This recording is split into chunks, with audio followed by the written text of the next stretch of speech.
কি বস, ভালো তো? হ্যাপি নিউ ইয়ার বন্ধুরা। আজকের দিনটা কিরম ভাবে সেলিব্রেট করা যায় সেটাই দেখছি। তো সকালবেলা ঘুম থেকে উঠে বাবা যায়নি বাজার, আর আমি চলে গেছিলাম আজকের বাজারে। আর বাজারে গিয়ে বাজার ফাজার করে আমি চলে এসেছিলাম একটা টিফিনের দোকানে। টিফিন করলাম, করে লাস্টে একটা বাজে কাজ করলাম। টিফিনের পর বাজে কাজটা করতে হয়।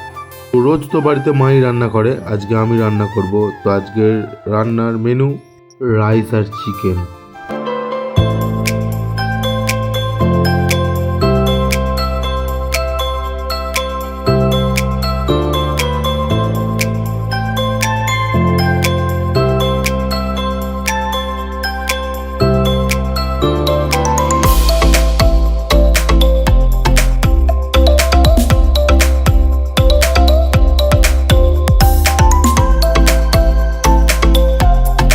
রান্না তো কমপ্লিট, এবার জিজ্ঞেস করে নেবো কেমন হয়েছে। ভালোই হয়েছে, খারাপ হয়েছে। এইসব রান্না আমার নিজের হাতের। লাইক কমেন্ট শেয়ার করে এইভাবে পাশে দেখো। আজকের মতো টাটা।